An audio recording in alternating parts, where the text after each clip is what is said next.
Qu'est-ce que la justice restaurative à laquelle Salah Abdeslam veut faire appel? Ce 13 novembre 2025, la France va commémorer les 10 ans des attentats du 13 novembre 2015. 130 personnes ont perdu la vie à Paris. Le seul membre des commandos de ces attentats encore en vie est Salah Abdeslam. Condamné à la perpétuité incompressible, il souhaite rencontrer des victimes dans une démarche de justice restaurative. Mais qu'est-ce que la justice restaurative et en quoi consiste-t-elle exactement? On vous explique. Comme l'indique le ministère de la Justice sur son site, la justice restaurative consiste à faire dialoguer victimes et auteurs d'infractions. La possibilité est donc laissée, depuis un peu plus de 10 ans en France, à des victimes et à leurs agresseurs de se rencontrer. Ce dispositif peut permettre aux premières de mieux se reconstruire et aux secondes de mieux comprendre leurs actes et leurs répercussions. Cela avait d'ailleurs inspiré le film de Jeanne Herry, Je verrai toujours vos visages, sorti en 2023. Pour le cas de Salah Abdeslam, son avocate, maître Olivia Ronen, indique que son client aimerait pouvoir expliquer la situation et peut-être discuter, ouvrir une porte aux parties civiles, si toutefois celle-ci le souhaite, pour pouvoir évoquer la détention et évoquer ce procès-là. La mesure de justice restaurative est prévue par la loi du 15 août 2014 sur l'individualisation des peines, puis une circulaire du 15 mars 2017. L'article 10-1 du Code de procédure pénale dit que les mesures de justice restaurative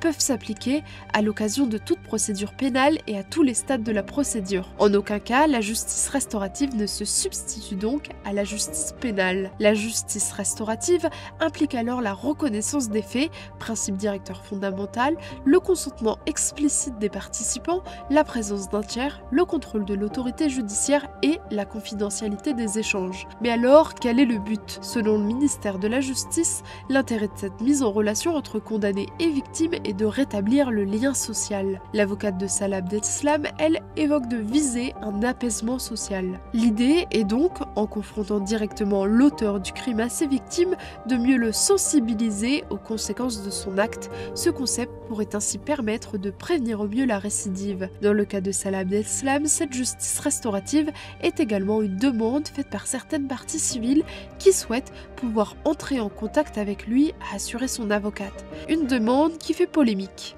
La justice restaurative, c'est quelque chose qui existe pour d'autres types de crimes. Délinquance, violence, pour les crimes de droit commun. Or, le terrorisme, ce n'est pas un crime de droit commun. Il y a eu une cour de justice spéciale.